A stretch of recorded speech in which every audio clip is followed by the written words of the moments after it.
Dubai మాల్లో China వాళ్ళు new year చేసుకుంటుంటే వెళ్ళాము. ఎప్పుడు మన పండగలే కాకుండా పక్క దేశం వాళ్ళ పండగలు కూడా చేసేసుకుందాం. చైనీస్ న్యూ ఇయర్ ని ముద్దుగా స్ప్రింగ్ ఫెస్టివల్ అని కూడా అంటారు. మనోళ్ళైతే రాక్షసి జంతువుల పండగ అని కూడా అంటారు.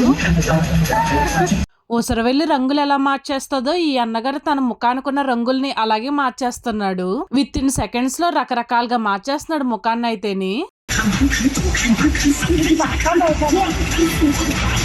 ఈ చైనీస్ న్యూ ఇయర్ వచ్చేసి మనకి జనవరి ఎండింగ్ లో గానీ ఫిబ్రవరి ఫస్ట్ వీక్ లో గానీ ఉంటుంది.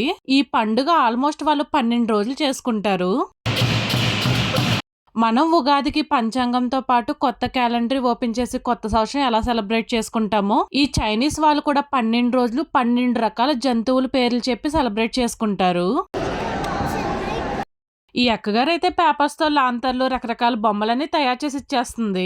వీటినే ఉట్టి లాంతర్లు అని కూడా అంటారు. మనం పాలు పెరుగు ఉట్టిలో ఎలా దాచుకుంటామో వీళ్ళు వెలుగు కోసం ఇలా లాంతర్లని ఉట్టుల్లా కట్టుకుంటారు. ఇంకా ఫుల్ వీడియో మన యూట్యూబ్ ఛానల్లో ఉంది, మీకు ఇంట్రెస్ట్ ఉంటే చూసేయండి.